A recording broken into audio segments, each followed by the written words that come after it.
Uno de los conceptos fundamentales de la neuropsicología es el de la simetría funcional de los hemisferios cerebrales. Hace ya más de un siglo, Dax de 1836 a 1865 y Broca en 1863 llamaron la atención sobre la asimetría funcional de los hemisferios cerebrales, al demostrar que las lesiones circunscritas del hemisferio izquierdo producían alteraciones del lenguaje. Desde entonces surgió el concepto de especialización hemisférica, el cual señala que existe una participación diferente de cada hemisferio en la organización de las distintas funciones cognitivas. En 1877, Brown-Séquard le asignó el calificativo de hemisferio predominante o dominante al hemisferio contralateral de la mano preferida, aquel que maneja las funciones lingüísticas. La predominancia del hemisferio izquierdo y sus características como hemisferio mayor fueron reforzadas posteriormente por Lippmann y más por Tejerin y por Jensen, respectivamente. La praxis, la lectura, el cálculo fueron asociadas como funciones del hemisferio izquierdo.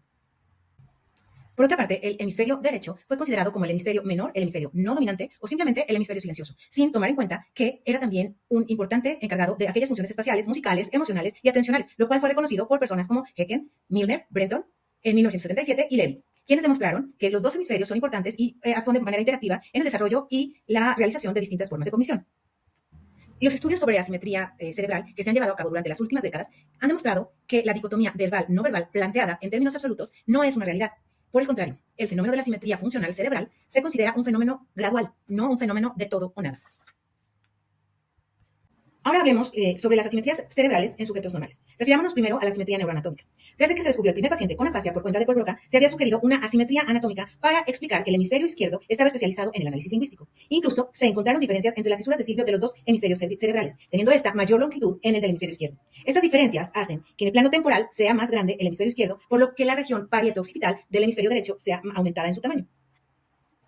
La simetría anatómica cerebral podría correlacionarse con la superioridad lingüística y espacial de los hemisferios izquierdo y derecho, respectivamente.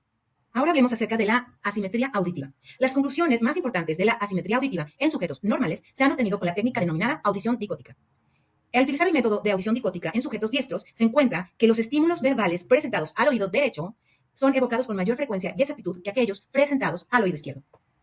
Hablemos ahora acerca de las asimetrías visuales. En conclusión, los estudios sobre discriminación visual en sujetos normales muestran una superioridad del hemisferio derecho para el reconocimiento de parámetros no verbales y una superioridad del hemisferio izquierdo para el reconocimiento de información verbal, en particular de aspectos sintácticos y lexicales del lenguaje. Sin embargo, esta superioridad no está reservada a ninguno de los hemisferios y puede alternarse durante el proceso de interpretación del estímulo. Hablemos ahora sobre asimetría somestésica. Incluso en personas sanas existe una ligera asimetría somestésica funcional. Por ejemplo, la sensibilidad táctil.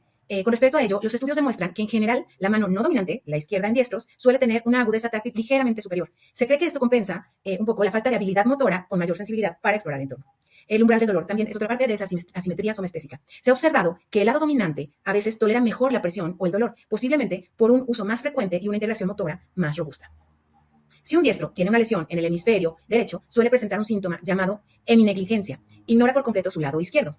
En los zurdos, debido a que sus funciones suelen estar más distribuidas entre ambos hemisferios, a veces las asimetrías sensoriales tras una lesión son menos severas o se recuperan más rápido.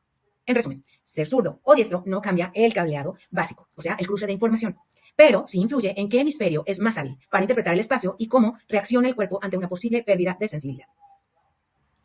Las asimetrías motoras, por su parte, se refieren a las diferencias en la fuerza, precisión, velocidad y control del movimiento entre los dos lados del cuerpo.